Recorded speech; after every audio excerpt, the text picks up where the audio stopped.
thank you for tuning in and watching episode 14 of our live podcast at Holy Shiitake. We are back live, that's right, and it is our first time on Facebook.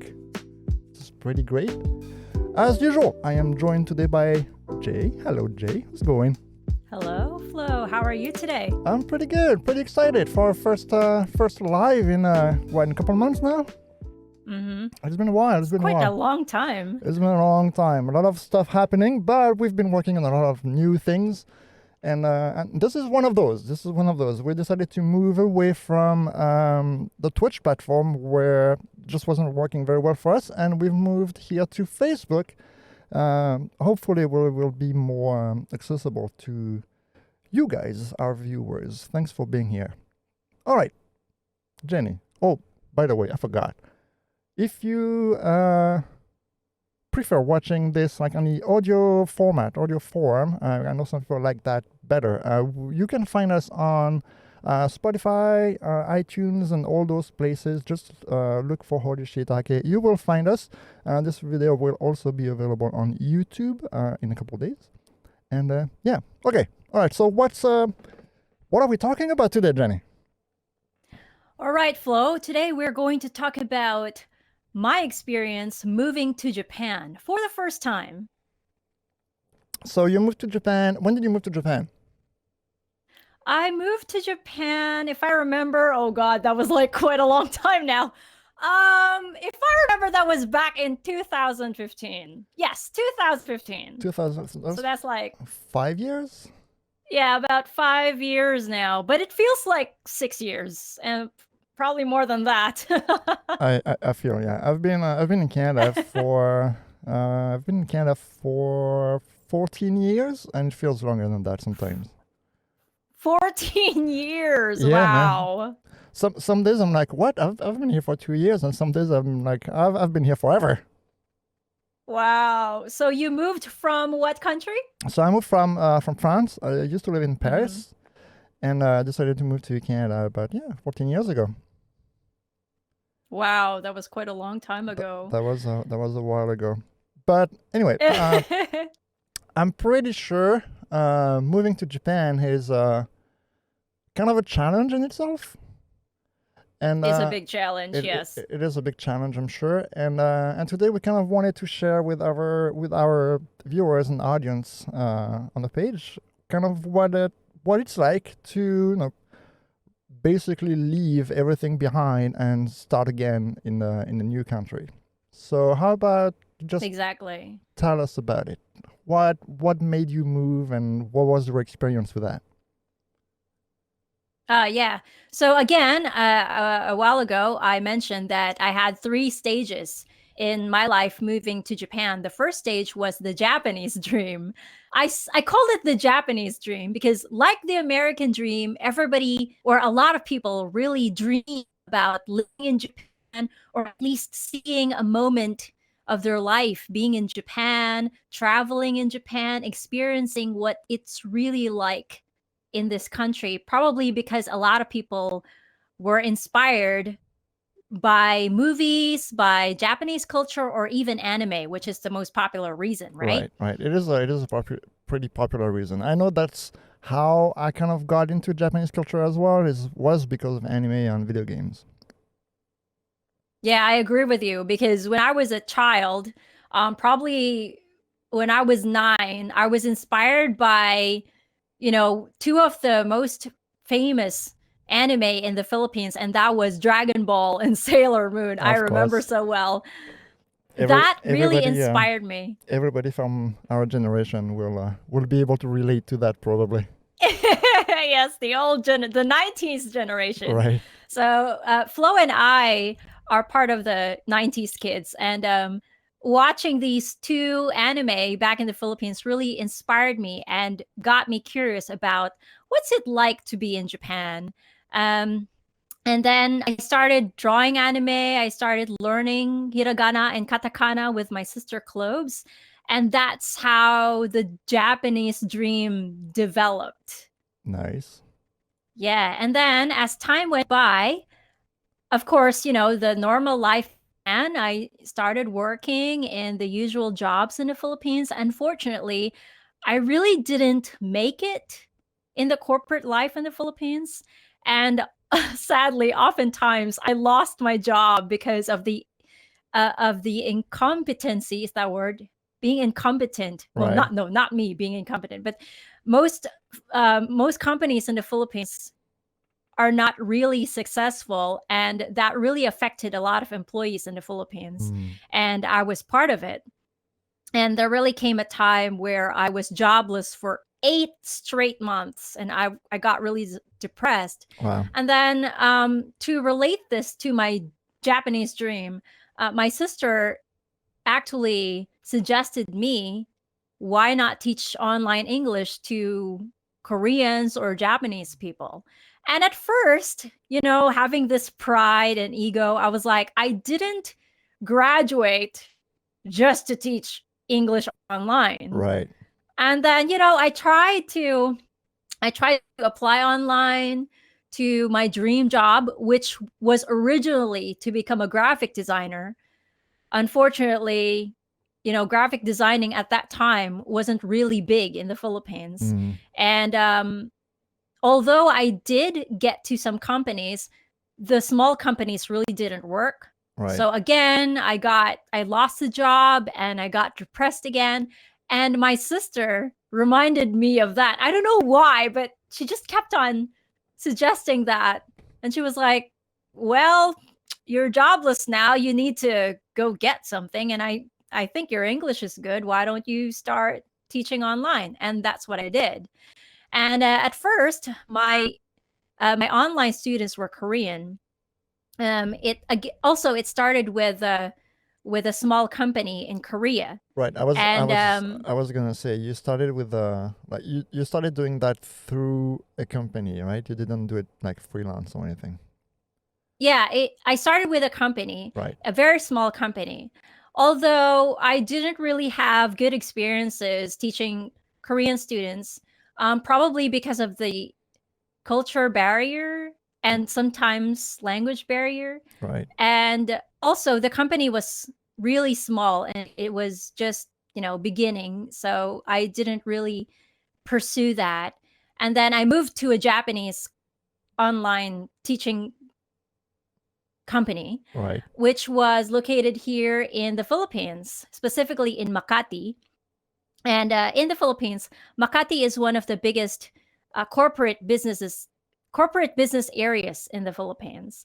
And that is the start of that is the start of refreshing the Japanese dream. Right. And then later on, I met a family that became my online students. And they were so nice to me and they were inspired whenever they learn English with me. In fact, the father, who was one of my students, he was the one who encouraged me to invite me to Japan. Right. Wow. And That's pretty cool though. It's like they were so like impressed and grateful, I guess, for you teaching them that they were like, "Yo, come over." exactly, and it felt like a movie, because I never dreamt of going outside the Philippines, being invited by strangers. Right. I mean, like, and when he did, he asked me this question. He was like, "Do you like Japan, and are you inspired about life in Japan now that you're teaching Japanese people?" And I'm like, "Yeah," because the thing about online English teaching is that you don't just teach English; you get to know the people you teach, and they also sometimes we do language exchange. Like sometimes they teach me, oh, do you know the word uh difficult in Japanese? You say muzikashi. And I'm like, oh, that's nice. I mean, you get to learn with them and they share you it's about their lives, their vacation, where they go, where they live, the food they eat. So it's not just about learning a language, it's also learning about your students Right. and who they are and their culture and the differences. You're really getting that connection, right, with the people you teach too. Exactly. And that's how the Japanese dream really grew, not just through my mind, but also through my heart. And yeah, going back, so um, this student of mine was so inspired that he invited me over. And he's like, hey, why don't you come over and you'll stay at our place, you'll meet the kids, and you'll meet my wife, and you will be part of the host family. We will be your host family. And it's a thing in Japan where if you want to stay over, um like if you want to be a student in Japan, like if you want to pursue your studying in Japan, there's a thing called host family. Okay. And then a lot of Japanese families apply as host families to support the foreigner who wants to study in Japan for probably a year, 2 years, or even 6 months. And I may not be a student, but because they really liked me, yeah, they volunteered as my host family, and that was really funny. That's really cool, though. That's pretty cool. And when I told that to my family, they were surprised also because again, it felt like a movie. Like, who would want to believe somebody from the other side of the world who don't really know you Right. suddenly invite you to come over their place and experience their country? Mm-hmm. Right? And I was like, why not? And especially like, considering what we know now after all the shows we've done, like considering like this coming from Japanese people, right, being like really inviting and welcoming to someone they don't know from another country. Exactly. It's yeah, it's pretty cool. It's a good start. Mm-hmm. And then after that, finally, I made it there in Japan. I lived with my host family in Chiba. So Chiba is like an hour away Tokyo, and Chiba is where technically Tokyo Disneyland is located. Oh, okay. Yeah, so Chiba is like a prefecture. It's not really the main city. It's close to Tokyo, as I mentioned a while ago. Right. And the airport, Narita Airport, is located there, and Tokyo Disneyland is located there, and some other big facilities are located there. And at that time, it was my first time to experience Disneyland, Like actual like Disneyland. the actual Disneyland, because I've never been to any Disneyland ever. Yeah. And Because you don't. yeah, it was. You don't have one in the Philippines, do you? No, Okay. we don't have one. And when Hong Kong Disneyland was built, we weren't able to. My sister and I weren't able to travel there Right. anyway. So Right. yeah, technically Tokyo Disneyland was my first ever experience being in Disneyland. I mean, that sounds. And That's a good way to yeah. start in Japan. Yeah, it was really great. I know. And also Fresh off the plane. Yeah. Oh, yo, let's go to Disneyland. I want to see. I know, I want to see right? Mickey. Mickey-san. No, just kidding. I'm sorry. Sorry, did I spill your coffee? Did I make you spill your coffee? Almost. Yeah. Anyway, I get the story. Yeah. I have a quick question. So you flew from the Philippines, where you came from. How long does a flight take? Okay, so the low cost carrier took, I think, but if it's gonna be through Philippine Airlines, it's probably just gonna be 2 hours or 2.5 hours. That's a really short flight. Okay. I thought it would be longer than that. No, because the Philippines is quite close to, All right. to Japan. Okay. Yeah. And yeah, upon arriving in Japan, I was really nervous because I had no idea what to do. I was alone. I wasn't with my family. I wasn't with my sister. I was all by myself. And at that time, I also met with my other online students, Right. and it was amazing. It felt like at first we were talking through Skype, and then suddenly I just met them from head to toe. I'm like, damn, you're tall. Oh, damn, you're prettier than I thought. Like, it was really amazing. Yeah. And then fast forward, after that experience, I was really inspired, and I talked with my host family regarding the experience, the 11-day experience in Japan. And I was like, I feel like I want to live here. Right. But, I also feel like it's impossible. And then my student who became my host father told me it's possible, because do you know there's a thing called assistant language teachers in Japan? And that was how he explained how most foreigners get the chance to live in Japan, by becoming an English teacher. Maybe I should do that. Maybe I should be a French teacher. Yeah. Why not? Right? Yeah.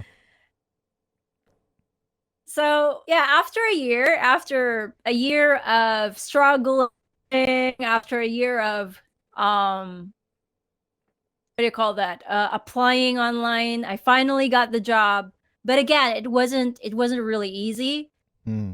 I had to go through a lot of, difficulties. I had to go through a lot of emotional dilemmas and all that. Right. And Because a month before, I mean, it's a big decision, right? When you're starting that process, you're really going for, okay, if this goes through, I'm going to leave home and go to a place that I don't know about, and I don't know how much time I'm going to be spending there, kind of thing, right? So I agree with you. It's a hard decision to make.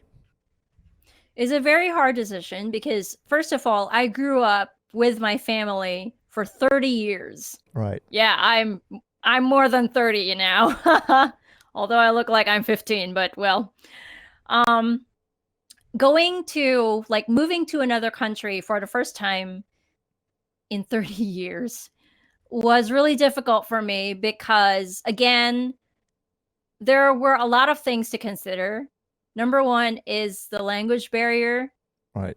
Another one is the culture barriers, the climate, and the behavior of people, and the fact that I'm going to live alone. I mean, I depended on my family. I mean, their presence, talking with them, eating with them, going on vacations with them. And at that time, it was going to be my first time to do things literally on my own. Right. So a month before I flew to Japan, I was crying. I was like really crying. Of course, I wasn't really showing that to my family, but whenever I'm alone in my room or I'm in the bathroom, I tend to cry because I was nervous. I didn't know what I would feel, how I would react once I get there. It's hard because it's a big culture shock too, right? You're coming from a place that is warm pretty much in every sense of the word, right? Like not just the weather, but like the people and the culture. It's very social. And you're going into a new country. You don't know anything about the country aside from what you've read. You don't know the people. You don't know anybody there.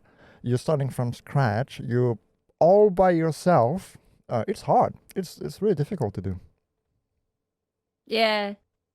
And then once I got there, so the company the company recommended me to move to Hokkaido because this company that I was hired to, they assign people usually they assign the people according to their requests. Right. But at that time there were a lot of people requesting in the major cities, which was Tokyo, Osaka, and Nagoya. And I was one of those who suggested to be relocated at least in Chiba, which is closer to my host family for obvious reasons.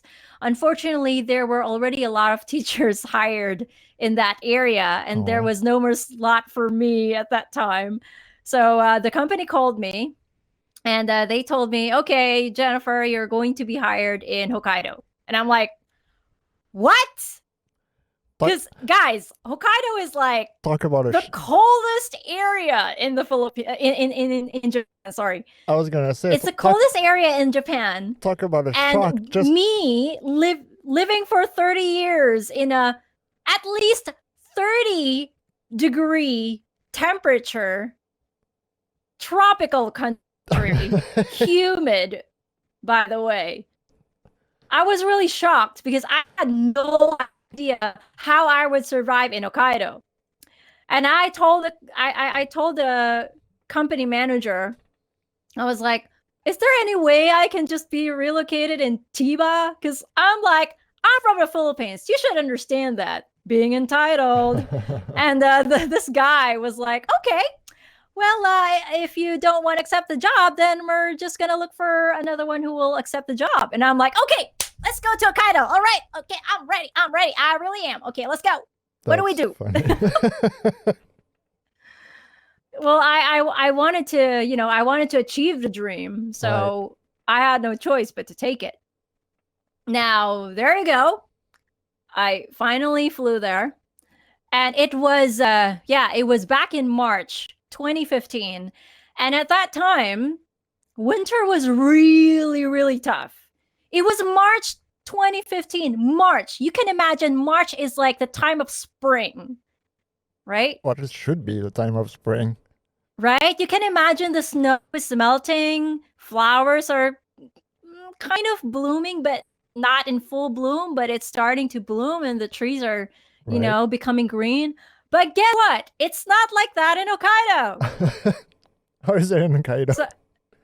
Oh my God. I remember I was taking the plane and so I was at the window side. I was looking down, enjoying the nice greenery from Tokyo. And then a few minutes later, it gets brown and gray and bluish white and then white. And I'm like, oh God, what the hell is that? Like white everywhere. What? Oh no. Just so you know, guys, in the Philippines, March is the start of summer. And it's very shocking for me because I had 0% idea what is life in a 4-season country.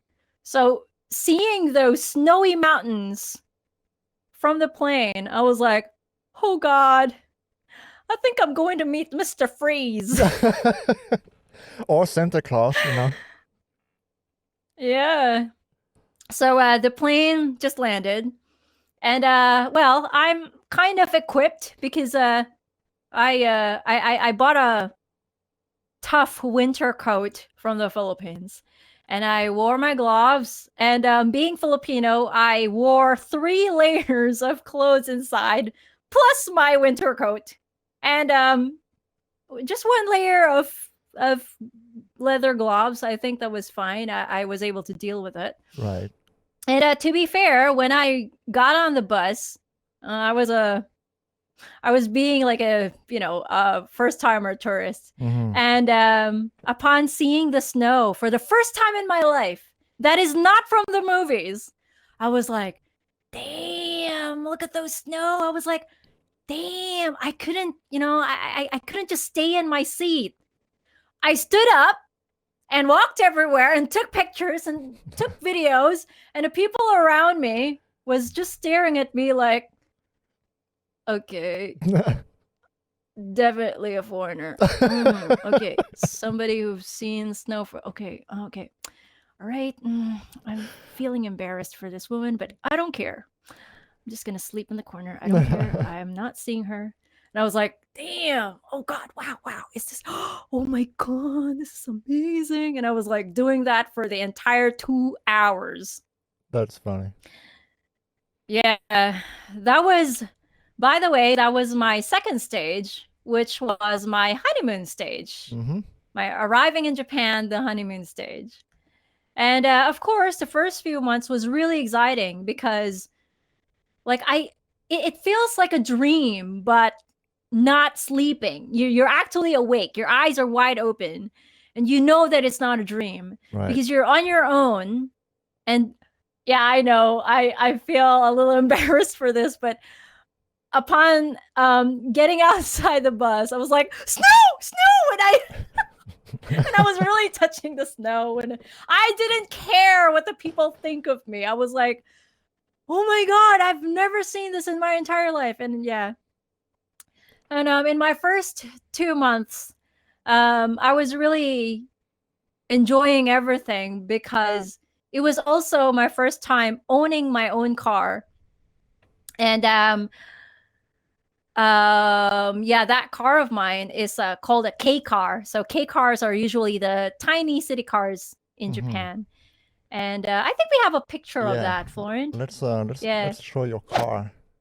There we So go. my first car was a Toyota. I think it was a Toyota Picasso, but I think that was only manufactured around Japan. Right. It's probably not an important card. Yeah, that was my first car, and I drove it around Hokkaido, and I was really happy about it. And I enjoyed every little bit because it felt like every day you wake up and everything is new, and it just sometimes I just can't explain the happiness in me. Mm-hmm. Because it's like every day is like a new day, and you're in your dream world and you actually live there. And each day you get to discover new things. And yeah, because I was situated in a small town in Hokkaido, it's called Kyogoku. Like, people tend to talk about you in a good way. They talk about you in a good way. And foreigners are not really common in Hokkaido, especially in small towns. And of course, I live there as the English teacher of the town. Right. And a lot of people, well, not all, but a lot of people were curious about me, and they tend to give me free stuff. Which Like, which is always nice. No, free stuff is always good. yeah, like every morning I wake up, some people would just knock from my door and introducing themselves as like, "Oh, I'm the mother of your student, and we have a farm right in our house, and we'd like to give you these." That's so And I was like, nice. "Oh, that's amazing, thank you." Although some of them are able to speak in English, but most of them, unfortunately, uh, cannot speak in English. And at that time, Which is why you're my there. Japanese was really terrible because I didn't have formal education in Japanese. Right. I only know the basic thank you, hello, excuse me. That's it. Mm-hmm. And that was the start of my culture shocks, Right. which was the stage 3 of my moving to Japan. And my culture shock started on sometime around the 3rd and 4th month, where the honeymoon stage is starting to fade. Right. Because Once you're a bit more used yeah, to once you're used to like your environment and stuff like that, that's kind of like when everything sets in, right? right. And of course, every day was a happy day, was an exciting day, was a discovery day. But knowing the fact that you live 24/7 on your own, not even knowing the language of the people. I couldn't speak at that time. I couldn't speak Japanese. I felt like a mute person Right. because, I wanted to talk with the people, but we can't because I couldn't speak Japanese. They can't speak in English. And it was tough because, you know, living alone every day, waking up every day, I felt like I was starting to get exhausted because at that time I could rarely even talk with my family, Right. because it's not that I didn't have the time, but because moving to a foreign country, with a foreign language for the first time, the adrenaline in you makes you feel unstable. Right. I don't know how to explain that, but And your mind is always running around, or sometimes it's blank space, and right. this adrenaline in you feels like you couldn't decide what to feel or what to do, or you're not in your stable mind. And it just takes a lot out of you anyway, like being thrown into there. So I would expect, once the day ends, it's like your brain is just Right, right. And that was the main reason why I could not even talk to my own family. right. I couldn't express myself. I was like still confused. And by the way, Flo, it took me 2 years to adjust to 2 years to Hyogoku, adjust. my first hometown. It took me 2 years, yeah. I'm not surprised. I can't say I'm surprised. It took me a while to get used to Vancouver here too. Right? Yeah. I mean, it's a I mean, different place, yeah. right? Different place, different environment, different people.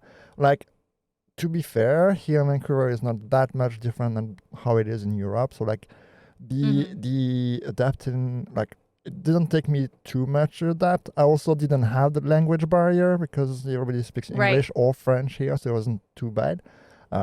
But like in your case, like this is like literally a whole different world.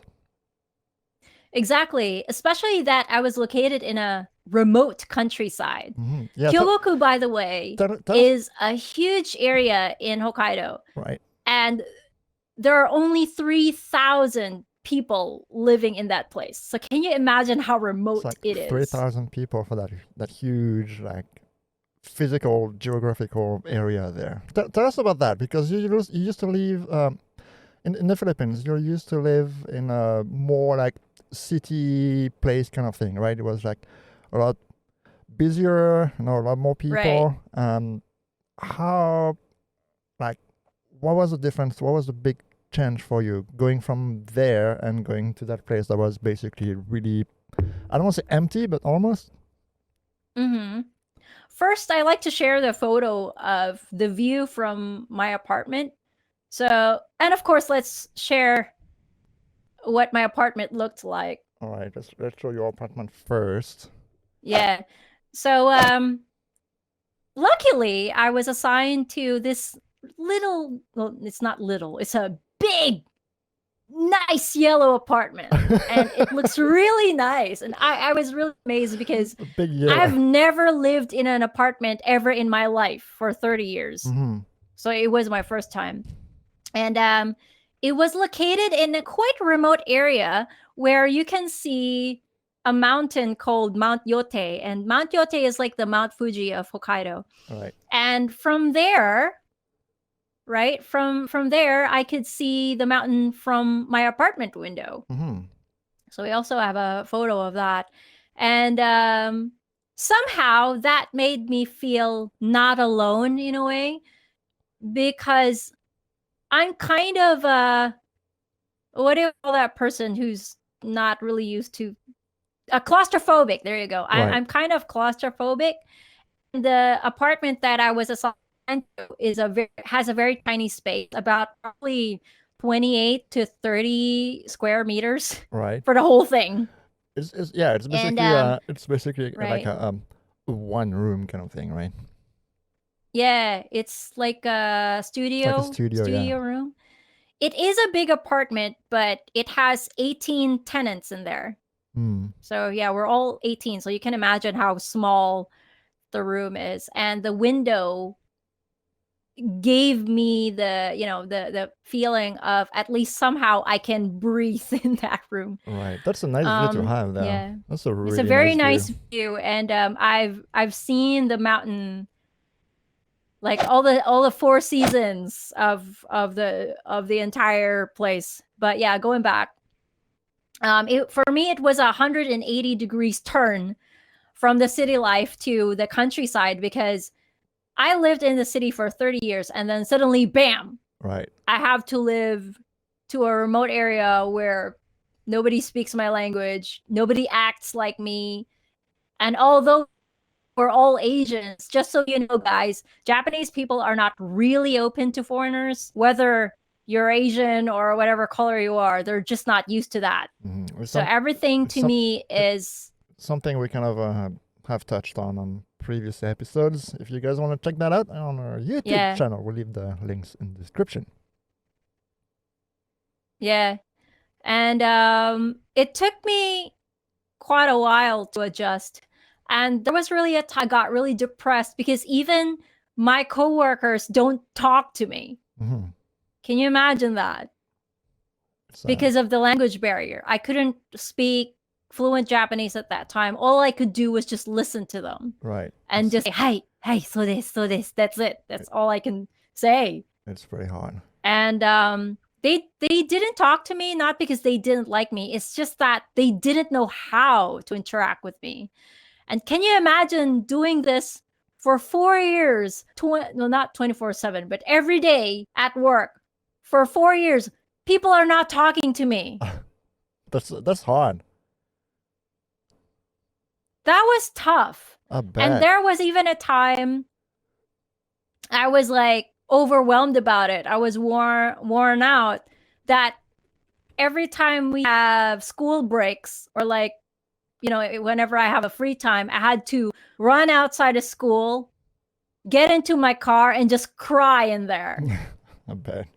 Because just so you know, guys, in Japan, if you're working or you're in a public place, it's unethical for you to show, what do you call that? Like strong emotions. Right. And, like if you have a problem in Japan, you can't just cry in the corner and people will help you out. No, it's unethical to do that. Right. Living in the Philippines with a very different culture, we're a kind of people in the Philippines where we're just really emotional. And it was really tough for me because being emotional, then suddenly living in a place where you're not even allowed to be publicly emotional, that was really tough for me. Mm-hmm. I bet. And it's not just that. It was also the 4 seasons. I mean, living in a country with 4 seasons, especially when the winter season is like half of the year, 6 months. God. It's like half the time is winter, and then all other 3 seasons are like just divided in 6 months. It was terrible. It was really terrible for me because although winter is really pretty, winter is nice, especially when you see them in the movies or when you see them on TV. In real life, it's not funny at all. It's not as fun. It's cold. Yeah, and it's not just that. Imagine yourself living in a freezer for like more than 24 hours. Right. For 6 months. It was tough, guys. Like I did have the proper clothes for that, but it didn't give justice to my Filipino skin. I bet. How did I survive? I stayed indoors. And my car has a pretty tough warm what do you call that? Not cooling system, but heating system. Right. And to be fair, Hokkaido has very good heating system, so I'm happy about that. And what else? Not just the 4 seasons, but of course, being Filipino, I love Filipino food. And Filipinos love to do their own stuff, their own Filipino ways. And it got me homesick. Because first of all, Southeast food or Southeastern food, fruits, condiments, and anything to do with Filipino food is not available in Hokkaido. Probably it could be available in the south, like Tokyo, or on the more southern part, which is Hiroshima or Okinawa, which is almost like the Philippines. Hokkaido is not like that. I mean, I could almost impossibly even see a papaya. A papaya is like Filipino fruit. I've been craving for papaya at that time, and there was no papaya. That's unfortunate. And have you found papayas since then, or still not? Well, when I moved to Sapporo, somehow I did find a papaya, and I was really happy about that. Okay. And to be fair, bananas are very popular in Japan, and it's kind of funny because when I looked for bananas in the grocery store, there was a katakana saying Philippine banana, and I'm like, oh my god, this is Wow. home. Bananas from home. Unfortunately, guys, the bananas imported from the Philippines didn't taste exactly like the bananas I had in the This Philippines. is It was weird. way, I don't know, for me it's bland, Right. not as sweet as what we have in the Philippines. Maybe they came from different part, or they were picked too early, so they didn't have time to to get ripe.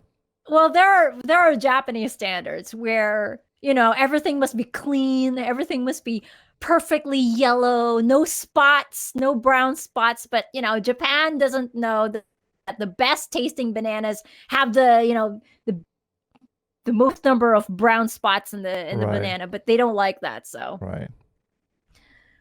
but it's not just about the banana. Of course, it's all about, craving for Filipino food, craving for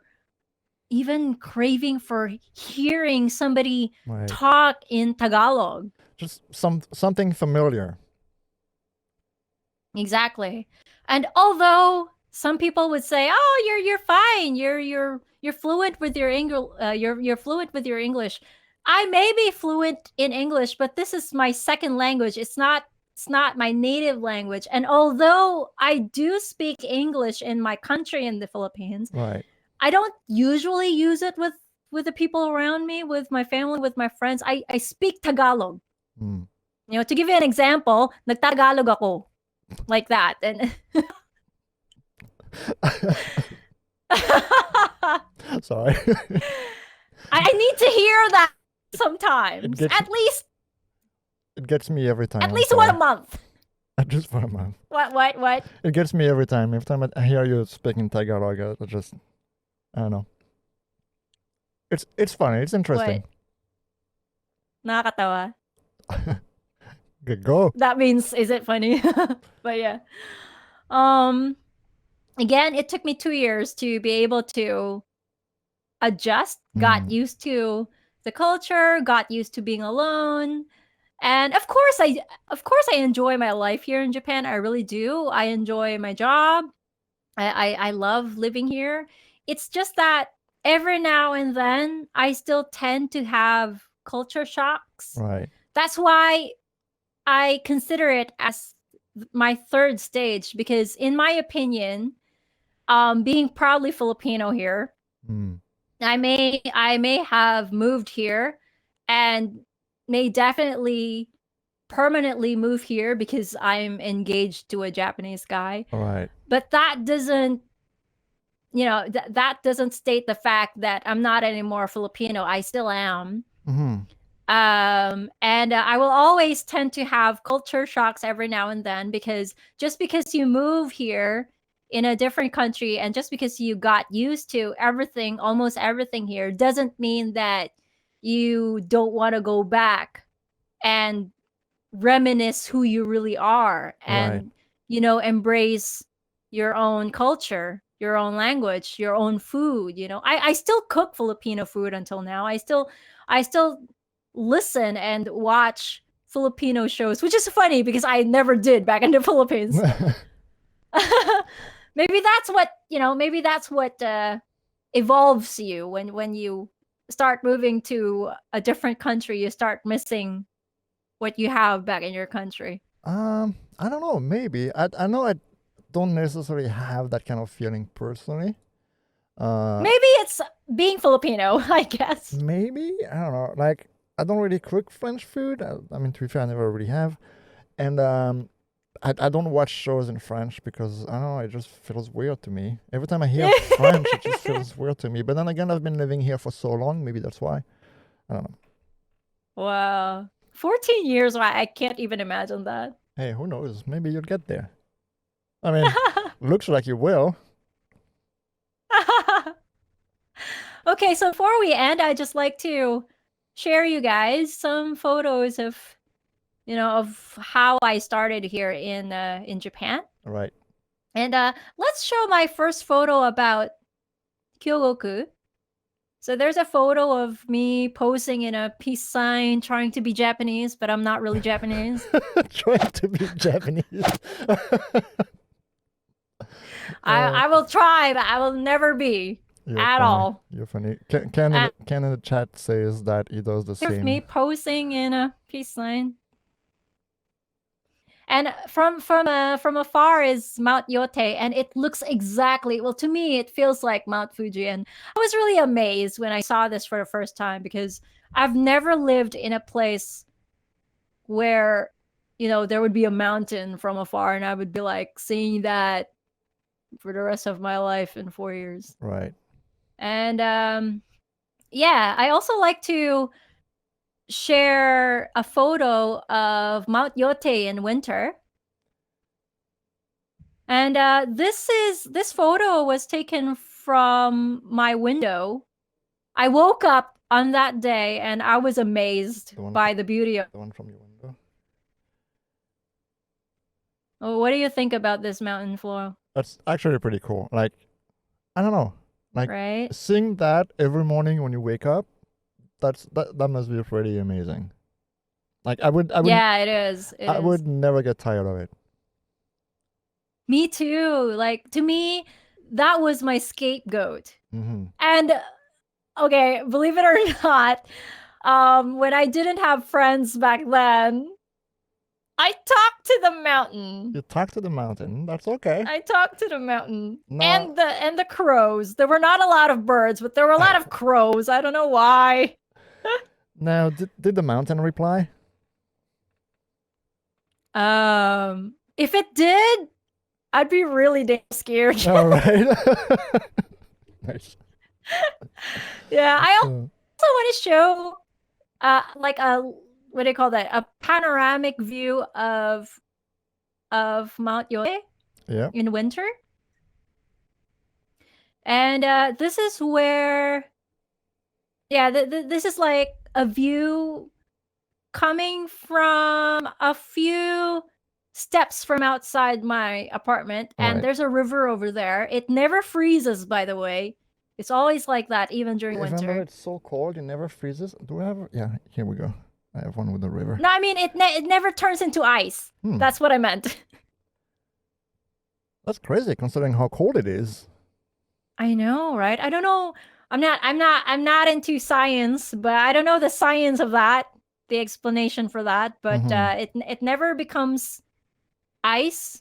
It does become colder than as it usually is, but it still runs normally. And yeah, sometimes I could see salmon swimming from there. Yeah.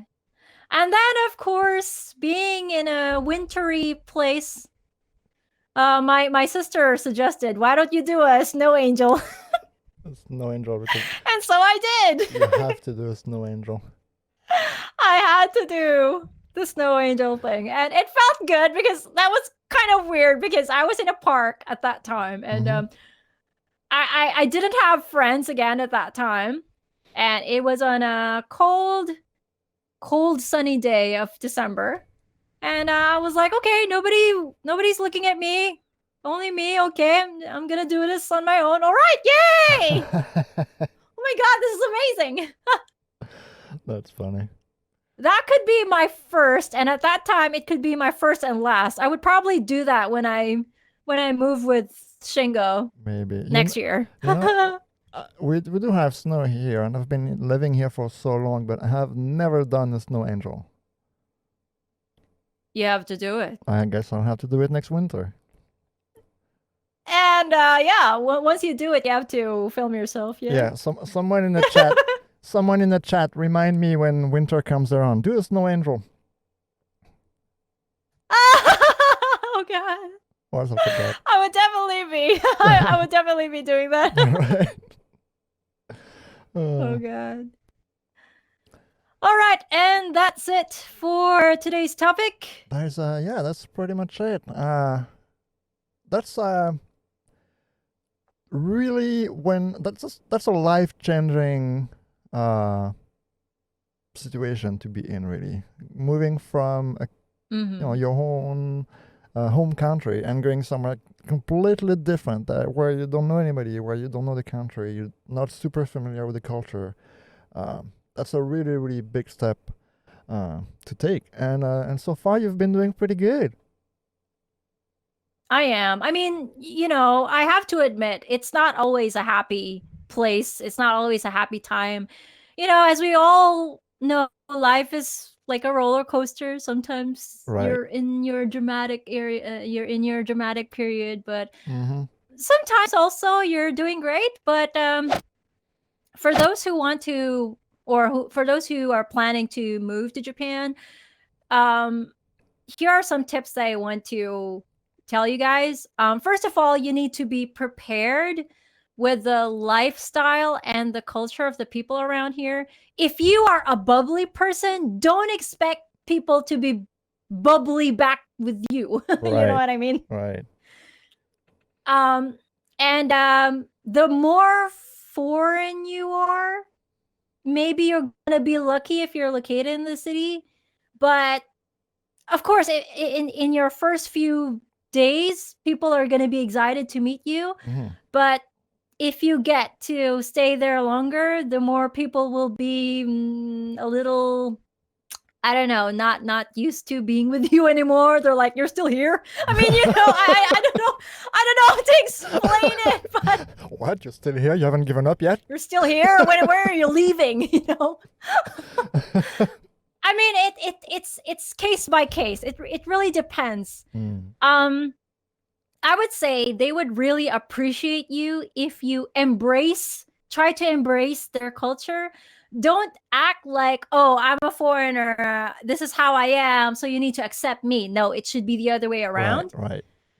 So if you want to move here and if you really want to enjoy your life here, if you want to, if you want to learn how to adjust here quickly, learn to learn to adjust for them. Right. It's not that you're pleasing them, it's just that because Japan is a very conservative country in Yeah. a way. I mean, culturally they are conservative. So if you're trying to stand out, they don't like that. Mm.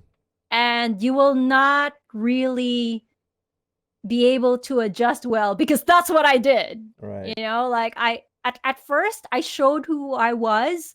I was like, okay, I'm bubbly. This is me. Oh, I want to be friends with everybody, but that doesn't work in Japan. Yeah. If you want to be friends with people, you have to do it slowly. You can't do it like in just a day. You expect a lot of people to like you. That's not how it goes. Right. You have to do things slowly. You have to be discreet in a way. You have to always try to adapt to their culture, their language, their food, even. You have to show them that you appreciate whatever they do. Mm-hmm. And you have to show them that you're here because you want to, you want to accept them who they are and hoping that they will accept you. Right. It's kind of like that. It's, Yeah, I guess that's my tip if you want to move to Japan. if you want to move But to of Japan, course, yeah. But of course you will enjoy it. You will enjoy it. You just have to be tough. You just have to be extra patient because again, your expectations as a foreigner wouldn't be the same expectations that, people around here would give you. Mm-hmm. Yeah. All right. For sure, but that's pretty much it. Yeah, that's it for our episode today. That was a good one. We went a little over from what we wanted to do, but that's okay. Hopefully you guys enjoyed it. That was our first episode back live on Facebook. First time on Facebook, but first episode back live. That was our episode 14. You can find all of the other episodes on our YouTube channel. Just search for Shiitake on YouTube. You will find us. You can also find all those episodes and more in audio format on all audio platforms, Spotify, Google Play, iTunes, all that stuff, if that's more convenient for you. In any case, thank you, Jay, for all your sharing and experiences today. That was very informative and interesting. Thank you, everybody, for watching. Thank you, Flo. And yeah, we will catch you, all of you guys, very soon. Later. Have a good day, night, wherever you are. Bye-bye. Bye.